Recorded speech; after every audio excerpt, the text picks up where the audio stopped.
Hey, salam alaikum, bienvenue sur le Miracle Fashion Podcast, le podcast qui t'aide à avoir plus de sakina, de sérénité au quotidien et dans l'au-delà. Ce podcast est pour toutes les femmes musulmanes qui veulent reprendre leur vie en main, apprendre à se connaître, lâcher prise tout en préparant leur vie après la mort.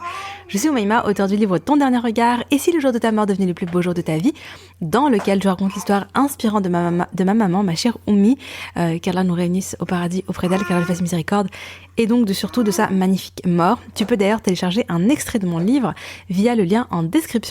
Via ce podcast, je partage chaque semaine des outils, des conseils, des astuces, mais surtout une bonne dose d'inspiration et de rappel pour être plus sereine et épanouie au quotidien et dans l'au-delà. Inch'Allah. J'ai une conviction, et c'est le fil rouge de tous les épisodes de podcast, et si le bonheur et la sérénité appartiennent à ceux qui se lèvent pour le fajr. Je t'invite à prendre une délicieuse boisson chaude, mets-toi à l'aise, et bonne écoute. Bon, j'espère que tu vas bien. Alors, je sais que t'as entendu un petit peu du bruit, et c'est pas fini, parce que j'ai ma petite princesse avec moi, elle est en face de moi. Voilà, elle est en train, elle a des petits jouets, elle va s'amuser, j'espère qu'elle va rester calme pendant l'enregistrement de cet épisode de podcast. Et oui, on avance dans l'imperfection, on fait de son mieux. Elle a 9 mois, donc je me sens pas encore de la faire garder comme ça pour pouvoir enregistrer mes épisodes. Donc voilà, j'avoue, j'ai essayé de la faire dormir genre pendant 1 heure. Je suis restée à côté d'elle, je me suis endormie. Ça, au moins j'ai fait une bonne sieste, alhamdoulilah. Je me suis endormie, mais pas elle. Donc à la fin, je me suis dit, écoute, Oumaima, c'est pas grave, vas-y, déjà que j'ai un jour de retard. Non, j'aurais dû publier le podcast, cet épisode de podcast, donc hier. Donc aujourd'hui, nous sommes le vendredi. Je vais, Inch'Allah, enregistrer cet épisode et dans la foulée, Inch'Allah, le publier. Donc voilà, donc on avance dans l'imperfection, on est maman, on fait de son mieux, alhamdoulilah, voilà. C'est vraiment le sujet de cet épisode de podcast. J'espère que tu vas bien. Bon, déjà pour commencer, Aïd Moubarak, même si il y a un petit peu de retard, je sais pas si on peut encore le dire, mais Aïd Moubarak, taqabbal Allah minna wa minkum, qu'Allah accepte nos œuvres, qu'Allah accepte ce qu'on a accompli. Et alhamdoulilah, donc voilà, donc le ramadan c'est terminé et aujourd'hui je voulais faire un bilan. J'ai vraiment eu l'idée de faire donc cette chronique ramadan. C'était pas spécialement prévu en fait, je comptais plutôt m'arrêter sur le dernier épisode, mais je me suis dit non, c'est très intéressant de faire un bilan et surtout de vous partager les leçons que je retiens. Et comme vous avez vu dans le titre, en fait, je suis assez déçue, pour être tout à fait honnête. Mais je voulais vraiment partager, vous expliquer pourquoi. Et parce que je me dis, mais ça se trouve, il y a d'autres personnes, en fait, qui ont le même ressenti que moi. Peut-être qu'il y a d'autres personnes qui ont vécu la même chose que moi. Ou pas, hein, mais bon, voilà. Je me suis dit, c'est toujours intéressant, ce retour d'expérience. Et l'objectif, donc, c'est de s'améliorer. Hein. Je le répète encore une fois, on avance dans l'imperfection. c'est ma best citation, celle-là. C'est celle qui me fait du bien. Oui, parce qu'on est loin d'être parfait et vraiment qu'Allah nous pardonne et qu'Allah nous permette d'avancer, même si c'est millimètre par millimètre, mais voilà, d'avancer, de devenir meilleur par petits pas, Inch'Allah. Bon, alors, donc, je disais, pourquoi est-ce que je décide de faire ce bilan? Donc, c'est pour pas faire les mêmes erreurs au prochain ramadan. Je voulais tirer des leçons un peu à chaud, en fait. Je voulais vraiment, parce qu'en fait, je pense que le prochain ramadan, Inch'Allah, je réécouterai cet épisode précieusement, tu vois, bien attentivement, pour me dire, ok, on va démarrer sur des bonnes bases. Donc, bon, il y a ma petite choupette. Oui, ma fifi. Ma maman, elle est occupée, là. Elle enregistre un épisode de podcast. Cette scène est surréaliste. Et elle sera pas coupée au montage parce qu'il y a très peu de montage. Enfin, alhamdoulilah.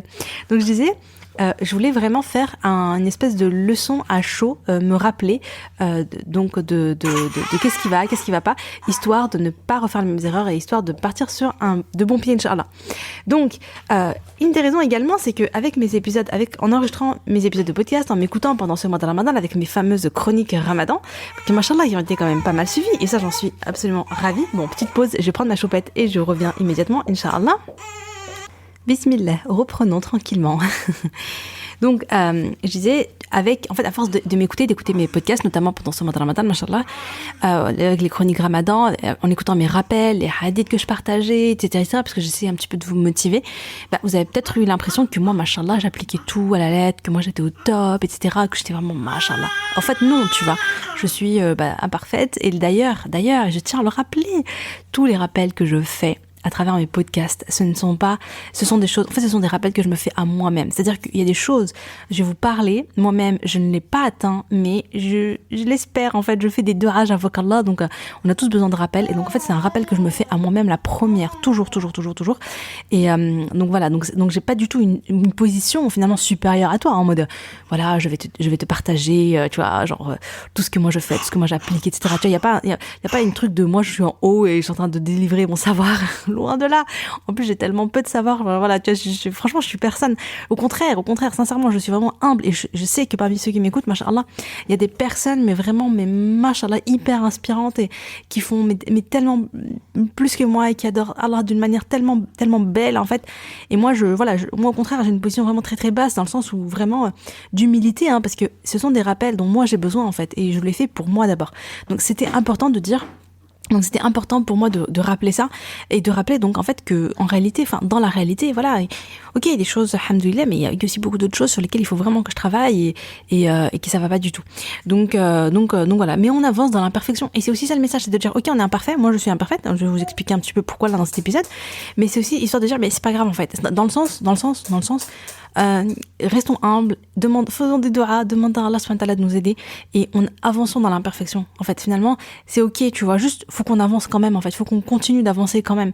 Il faut qu'on demande à Allah subhanahu wa ta'ala de nous aider en fait à nous élever, à devenir meilleurs de manière progressive, Inch'Allah. Et puis surtout vraiment c'est une leçon d'humilité. En fait, vraiment au départ, j'étais tellement déçue de moi et je me disais mais enfin voilà, j'étais bien partie, j'étais contente, j'étais à fond, j'étais motivée, je sais pas, j'étais bien quoi. Et puis vraiment à la fin, voilà quoi, tu vois, ça s'est pas du tout passé comme prévu. Et puis là, avec le recul, je me dis mais en réalité c'est une leçon et ça aussi c'est une bonne chose parce que c'est une leçon d'humilité, tu vois, vraiment une leçon d'humilité pour moi, notamment parce que comme je disais, j'ai partagé finalement ces épisodes de podcast, etc. où j'étais un peu dans la motivation, où je partageais beaucoup de rappels et tout ça. Et je me dis, subhanallah, c'est peut-être qu'Allah subhanahu wa ta'ala, il voulait me donner cette leçon d'humilité pour me dire mais voilà, moi je le répète, je suis personne et je suis très imparfaite et je pense que voilà tout simplement mon œuf ça avait besoin de cette leçon d'humilité, de me rappeler que comment dire, que on n'adore pas Allah juste parce qu'on est motivé, juste par nous-mêmes. Non. Mais l'adoration d'Allah, déjà, c'est un bienfait d'Allah. C'est-à-dire que c'est un cadeau d'Allah. C'est quand tu vois que alhamdoulilah, que tu fais les actes d'adoration, tu fais la prière, tu lis le Coran, tu fais des prières surrogatoires, tu te lèves la nuit, tu apprends, tu propages ta religion, tu fais la da'wah, quand tu vois que tu fais le bien, vraiment, surtout pas en tirer ne serait-ce que la moindre graine d'orgueil. Allah subhanahu wa ta'ala n'aime pas ça et subhanallah c'est quelque chose qui peut même t'empêcher d'entrer au paradis, mais vraiment et en plus c'est des choses qui peuvent supprimer en fait toute la valeur de tes bonnes actions. Mais vraiment au contraire, restons très très très humbles et très très très reconnaissants envers Allah subhanahu wa ta'ala parce que la moindre chose bonne en fait qu'on fait, c'est un cadeau d'Allah. C'est Allah subhanahu wa ta'ala qui nous permet, parce que c'est Allah qui nous donne cette motivation, c'est Allah qui nous donne la force, la santé, l'énergie, c'est Allah qui nous permet en fait, c'est Allah qui nous permet vraiment tout. Donc réellement, soyons reconnaissants. Et voilà. Donc je me suis dit c'est une leçon pour moi, pour me rappeler en fait que je dois toujours être reconnaissante dès qu'Allah subhanahu wa ta'ala me permet quelque chose, et je dois toujours être très très humble en me disant que c'est un cadeau et que vraiment voilà, me sentir reconnaissante et rester humble en me disant mais c'est Allah qui m'a permis en fait. Voilà. Donc bon, je voulais commencer un petit peu par là. Donc je voulais vous faire un petit peu le trajet, comment dire, le parcours, les différentes phases qu'il y a eu pour moi pendant ce mois de Ramadan. Au début, tout allait bien. Franchement, ça a commencé bien. Je me suis fixé des objectifs. J'avais plutôt un bon rythme. J'étais trop déterminée. En plus, un de mes grands objectifs, tu vois, c'était un de mes grands objectifs, une de mes grandes intentions déjà de l'année, c'était halawat iman. Donc je me disais, vas-y, je veux savourer la foi, je veux augmenter ma foi, je veux me connecter profondément à Allah, etc. à travers les actes d'adoration. Donc j'y allais, franchement j'y allais à fond et j'étais hyper motivée, hyper déter. Donc alhamdoulilah, j'ai pu faire les tarawih à la maison. Le qiyam que je voulais faire au départ, c'était un de mes grands objectifs. Je l'ai fait vraiment sur les 10 derniers jours, je crois, ou un petit peu avant les 10 derniers jours. Mais au départ, j'y arrivais pas. Franchement, j'ai essayé, mais à chaque fois, j'y arrivais pas. Donc, mais voilà, je faisais mes prières après l'Aïcha. Déjà, j'étais contente, alhamdoulilah. La lecture du Coran, au départ, c'était bien, je faisais mes 2 hizb tous les jours, j'aimais trop, genre vraiment, comme je disais dans un de mes épisodes, c'est vraiment, je sors pas du lit en fait, tant que je les ai pas lus, ça c'était vraiment top. Après, donc voilà, donc au départ, vraiment, surtout les 10 premiers jours, c'était vraiment nickel. Et puis l'enregistrement de mes épisodes de podcast, les chroniques Ramadan, pour moi, ça fait partie des adorations parce que j'étais pas toujours motivée à les faire, mais je me disais, vas-y, Oumaima, fais-les. C'est une manière de faire da'wah. Pour moi, pour moi, c'est dans la catégorie adoration, c'est dans la catégorie rappel, da'wah. Motiver les sœurs, etc. Qu'elle accepte. Et donc voilà, donc je faisais ça, alhamdoulilah. Donc au départ, tout va bien. J'ai ressenti un petit peu de cette halawat iman, en tout cas par rapport à d'où je partais, par rapport à avant le ramadan. Subhanallah, j'ai ressenti vraiment pendant le mois de ramadan, en plus il y avait l'ambiance ramadan, la baraka et tout, ce profond sentiment d'apaisement, de sérénité, de légèreté. Enfin, ça me faisait tellement du bien, je me sentais tellement bien. Je me suis sentie plus connectée à Allah, j'avais plus de plaisir à lire le Coran. J'ai vraiment quelque chose, quoi. Je l'ai vraiment senti. Les prières, j'aime trop. En plus, franchement, j'aime beaucoup quand même. Même si j'aime trop faire le tarawih à la mosquée, même si ça me manque d'ailleurs, avec les sœurs, avec un imam, etc. Comme à l'époque avec ma maman. Enfin, c'est vrai que c'est une époque qui me manque, je suis assez nostalgique, mais j'aime aussi beaucoup faire le tarawih seul. J'aime beaucoup ça, franchement. Voilà, faire les doigts, invoquer Allah. Voilà, enfin, je sais pas, je trouve que c'est aussi, j'aime beaucoup aussi cette intimité. Voilà, j'ai l'impression qu'il y a quand même une espèce d'intimité, en fait. Et j'ai beaucoup aimé ça, j'ai beaucoup savouré ça, alhamdoulilah. Et encore une fois, subhanallah, tout ça, ça m'a permis, encore une fois, d'être encore plus convaincue, d'être encore plus consciente que la clé de la réussite, la clé du bonheur, la clé de la sérénité, elle ne vient que de l'adoration d'Allah. Ça vient pas de l'argent, ça vient pas du travail, ça vient pas de la gloire, de la célébrité, de j'ai 1 million d'abonnés sur Insta. Ça vient pas du mariage, ça vient pas des enfants, etc. Même si ce sont des causes qui peuvent apporter des petites sources de bonheur, de plaisir. Petites, bon, quand même, les enfants, le mari et tout. C'est pas petit quand même, voilà. Mais ce que je veux dire, c'est que la vraie source de sérénité, de paix et de bonheur, ça vient de ta relation à Allah avant toute chose. Avant toute chose. Subhanallah, c'est la relation à Allah qui donne le vrai bonheur. C'est l'augmentation de la foi qui apporte une vraie paix du cœur. Subhanallah, c'est pas le reste, c'est pas le yoga, la méditation, tu vois. Et c'est l'écriture. Je suis fan de l'écriture et tout, tu vois. D'ailleurs, j'en ai fait un peu pendant le ramadan. Quand j'en ai ressenti le besoin, c'était pas dans mes projets spécialement, mais quand j'en ai ressenti le besoin, je l'ai fait. Mais subhanallah, mais c'est pas ça en vrai. Franchement, moi, quand je voyais que, comme je disais au début, donc il fallait que je ne quittais mon lit que quand j'avais lu mes 2 hizb. Je vous assure que je passais une journée, mais c'était trop bien. Je me sentais trop bien. Et j'avais l'impression d'avoir déjà gagné ma journée. C'est-à-dire que je me disais, même si je fais rien de plus, même si ma journée, j'ai l'impression d'avoir rien fait, même si ma journée, j'ai l'impression j'ai pas atteint mes objectifs, je me suis pris la tête, doucement ma choupette, tout va bien mon amour, tout va bien. Bon, une petite pause, elle a eu peur, elle a failli tomber, elle a eu peur. Tout va bien mon amour. Je vous reprends dans 2 secondes. Bon, ça va mieux, alhamdoulilah. Oui, donc je disais, subhanallah, le fait de commencer la journée en me disant, subhanallah, le fait de commencer la journée en adorant Allah, subhanallah, j'avais le sentiment d'avoir déjà réussi ma journée.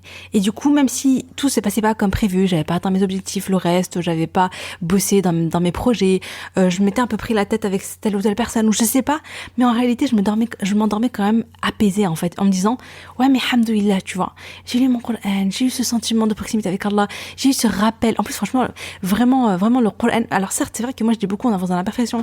Vaut mieux lire un verset que rien lire, vaut mieux lire un petit peu, même si tu lis juste une demi-page, etc. C'est vrai, c'est bien. Mais le fait d'être immergé dans le Coran, tu vois, de lire 2 hizb et de voir tous les rappels puissants qu'il y a dans le Coran, sur le paradis, sur l'enfer, sur le retour vers Allah, sur les vrais soucis, tu vois, les vrais soucis. Pas les petits soucis de je me prends la tête avec x, y personne, il y a ceci, il y a cela qui me prend la tête, j'avance pas dans mes projets, j'ai une mauvaise nouvelle, un problème administratif ou je ne sais quoi.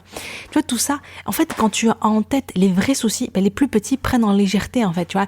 Tu stresses moins. Tu te dis, mais en fait, pourquoi ça sert à quoi de stresser? Mon vrai stress, c'est comment je vais retourner à Allah, tu vois. Le reste, c'est bon, quoi.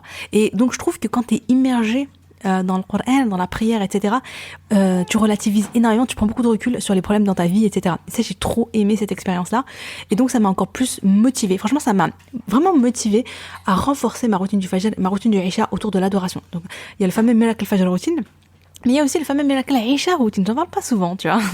Ça sera dans mon programme, Inch'Allah, il va faire une fois que ça va ouvrir ses portes. Mais c'est vrai que je me dis, non, il faut vraiment construire une vraie routine, tu vois, une vraie routine de spiritualité le matin, le soir, s'endormir avec, se réveiller avec, tu vois. Et j'ai trop aimé vraiment cette expérience-là. Ça m'a vraiment motivée. Oh, mon bébé. Maman, elle a pas encore bientôt fini, mais on avance. Alors, ensuite, je me suis un peu essoufflée. Mais ça allait encore parce que je me suis reboostée. La deuxième partie du mois de Ramadan, j'ai eu quelques jours où je n'ai pas prié comme je le voulais. J'ai pas fait des tarawih comme je le voulais. Ou en tout cas, j'ai fait pas autant de prières. On va dire, j'ai fait vite fait quelques rak'at rapidos. Alors que, j'ai pas vraiment fait comme je faisais au départ. J'ai pas lu mes 2 hizb. Il y a eu quelques jours où j'ai raté mes 2 hizb. Oh, mon bébé. Mais j'étais là en mode, je lâche rien, je me démotive pas, je garde ma motivation, je reprends les choses en main, etc. En fait, j'ai eu un petit moment, un petit court temps de latence. Et après, j'ai repris de l'énergie, j'ai repris de l'élan. Donc finalement, ça allait, tu vois. Et puis même les podcasts que je faisais à chaque fois, là, chaque jeudi, ça me motivait, ça me reboostait, ça m'aidait en fait à garder le cap et à ne pas lâcher. Donc en fait, j'ai eu quelques petits moments un peu down, mais alhamdoulilah, je me réajustais derrière. Le lendemain, je me disais, ok, mais reprends tes efforts. Par exemple, s'il y avait un jour, j'avais pas fait de hizb, je me dis ok, c'est pas grave, le lendemain tu reprends et tu continues, tu te dis pas ah oui bon oh là là j'ai perdu le rythme et tout, c'est bon je l'abandonne, non, fallait continuer, donc ça allait. Mais qu'est-ce qui s'est passé en fait les 5 derniers jours? Ah là là, en plus à la fin, tu vois, à la fin c'est vraiment ouf, subhanallah. Mais les 5 derniers jours, ce qui m'est arrivé, c'est que j'ai eu mes menstrues et j'ai été un peu prise de court, prise par surprise et assez déçue. En fait, je ne pensais pas que je les aurais. Depuis que j'ai accouché, mon cycle est beaucoup plus long, vraiment beaucoup plus long que d'habitude. Il est passé de 28, 29 à 35 jours, donc je me disais cool, j'étais censée ne pas les avoir pendant la fin. Donc je me disais alhamdoulilah, je les aurais pas, ou bien je les aurais genre la veille du Eid ou quelque chose comme ça. Et en fait non, je les ai eu 5 jours avant. Et ça m'a mis un coup dans ma motivation, le fait de pas jeûner, de pas pouvoir prier. Je sais pas, subhanallah, mais ça m'a vraiment mis un coup. J'étais pas assez prête, je pense, dans ma tête, hein. C'était surtout ça. Parce qu'en soi, t'as des menstrues, c'est pas grave, hein. CF, mon épisode de podcast sur comment se rapprocher d'Allah malgré tes menstrues. Enfin, tu vois, il y a un épisode de podcast là-dessus. Machallah, qui a eu des bons retours, donc, voilà, j'aurais pu tout simplement appliquer mes propres conseils, voyons. Qu'est-ce que tu fais, Oumaima? Mais c'est que, je sais pas, je pense que j'ai été un peu prise de court. Et pas assez prête dans ma tête, quoi, tu vois. Je m'étais pas dit oui, donc quand je vais avoir mes menstrues, je vais faire ça, j'étais en mode quoi et voilà, et puis donc il y a eu ça. Et puis il y a eu aussi autre chose derrière, hein, pour être tout à fait honnête, c'est un changement de focus, un changement de priorité. Faut le dire, hein, j'en ai un peu honte, mais c'est vrai.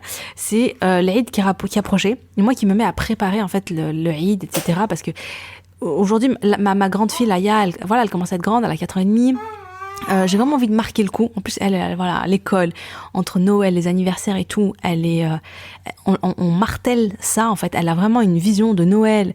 Et vous savez pas ce qu'elle m'a sorti il y a pas longtemps. Maman, je pourrais décorer ma chambre et tout. Ouais, ma fille, tu veux de la décorer comment? Je pourrais mettre un sapin et des guirlandes. J'étais là en mode, mais c'est quoi ça, tu vois? Genre vraiment, je veux décorer ma chambre avec un sapin, des boules et des guirlandes, quoi. J'étais mort de rire, en fait. Mais en même temps, d'un côté, je rigolais, d'un autre côté, je me disais, mais purée, quoi. En fait, à l'école, en fait, ils nous ont appris à aimer ça, quoi. Elle aime trop ça. C'est un truc de fou. Bon, elle a 4 ans, donc j'essaie d'expliquer, chez ma fille, tu sais, voilà. Mais elle voit juste les trucs qui brillent, quoi. Elle a juste les yeux qui pétillent. Donc, en fait, je me disais, pour l'Eid, je voulais qu'elle ait les yeux qui pétillent le jour de l'Eid. Donc, je me disais, voilà, je vais lui faire plaisir, je vais lui mettre des ballons, voilà, une jolie décoration pour l'Eid, etc. C'est pas quelque chose qu'on fait habituellement. Enfin, c'est pas quelque chose que je fais particulièrement. Voilà. Mais là, je me disais, elle commence à être grande. Je veux qu'elle, voilà, on fête pas d'anniversaire, alhamdoulilah, on fête pas d'anniversaire, c'est un choix, on fête pas Noël, etc., mais je voulais marquer le coup, Inch'Allah, pour l'Aïd. Donc, voilà, du coup, j'ai commencé vraiment à me focus dessus, en fait. Et la déco, et nanani, et nanana, enfin voilà, les tenues pour mes filles, les cadeaux, ceci, cela. Et donc, ça aussi, en fait, j'ai l'impression que ça m'a détourné des adorations. J'étais un peu moins, quoi, tu vois, mon focus priorité, mon focus numéro 1, c'était devenu ça, quoi. C'était préparer un beau Eid. Et voilà. Et du coup, tout ça, en fait, m'amène à quoi? Qu'est-ce que je retiens de ce qui m'est arrivé de cette expérience-là? Qu'est-ce que je retiens de ça? Oui, parce que du coup, hein, je l'ai pas dit, mais du coup, je n'ai pas atteint mes objectifs. C'est-à-dire que sur la fin, je m'étais dit, oui, mais je vais quand même me lever pendant la nuit pour prier, pour faire des doigts, etc. Je ne l'ai pas fait. J'étais très déçue de moi là-dessus. Même si je me levais un petit peu avant le fajr, je faisais des doigts, etc. Mais franchement, on va pas se mentir, c'était en mode, bon, c'est histoire de dire que je l'avais fait, quoi. Et j'ai pas atteint également mes objectifs sur la prière. C'est-à-dire que, sur le Coran, je voulais retirer le Coran, je voulais terminer le Coran, mais je suis à l'arrivée à peu près 450 pages, à peu près. J'ai terminé, en fait, l'Aïd avec 450 pages au lieu des 600 pages. Donc, il me manquait 150 pages. C'est quand même pas mal. Et Ouais, il me manquait mes 150 dernières pages. Du coup, qu'est-ce que je retiens de tout ça? C'est que, premièrement, pour l'année prochaine, Inch'Allah, je me dis, il faut vraiment que je me prépare à l'arrivée des menstrues. C'est-à-dire que cette fois-ci, je vais vraiment créer un plan d'action. Je vais me dire, ok, bah, dès que je les ai, je fais ça. Pour qu'au moment où ça m'arrive, bah, je ne suis pas prise de court, je sais exactement ce que je dois faire, quand, comment, etc. Il faut vraiment que je sois au taquet là-dessus. Je vais aussi préparer l'Aïd avant Ramadan. Je me dis les cadeaux, la tenue, la déco, etc. Tout. Inch'Allah, j'essaie de faire tous mes achats. Oui, mon amour, ça y est, j'ai quasiment terminé, mon bébé. J'essaie de terminer tout avant le mois de Ramadan. Comme ça, je suis focus dessus. Il n'y a pas un moment, en fait, où je change de priorité. Mon bébé. Et on garde toujours on avance dans la perfection. On fait des doigts parce que c'est Allah qui nous permet. Car c'est Allah qui nous permet de faire les œuvres. Vraiment, comme je disais au tout début, restons humbles et invoquons Allah SWT pour qu'il nous permette finalement donc de faire, de l'adorer jusqu'au bout, jusqu'à la fin du mois de Ramadan. Et bien sûr, après, évidemment. Malgré tout, ce que je garde en positif, c'est que on avance dans la perfection. Même si je n'ai pas atteint mes objectifs de départ, même si je n'ai pas fait tout ce que je voulais, même si je suis assez déçue, en réalité, je me dis, mais c'est quand même mieux, c'est quand même bien, c'est mieux que ce que je faisais avant le Ramadan, ça c'est clair et net. Et déjà ça, alhamdoulilah, c'est vraiment génial. Et je me dis, ça se trouve, c'est même mieux que le Ramadan dernier, tu vois. Donc je me dis, alhamdoulilah, même si je n'ai pas atteint mes objectifs, j'ai avancé. Même si je n'ai pas terminé sur une belle note, malheureusement, mais j'ai avancé. Et je me dis, bah, ça compte quand même, alhamdoulilah. Parce que la prise de conscience que j'ai aussi, c'est que, en fait, je peux faire beaucoup plus que ce que je crois. Voilà, avant, faire des prières après l'Aïcha, faire les tarawih et tout, ça me paraissait, franchement, voilà, quoi, énorme. Voilà, lire 2 hizb par jour, ça me paraissait énorme. En réalité, ou bien me lever avant le fajr pour prier, ça me paraissait énorme. Bah, je les ai quand même fait pendant le mois de Ramadan, même si j'ai pas été hyper constante, je les ai quand même fait.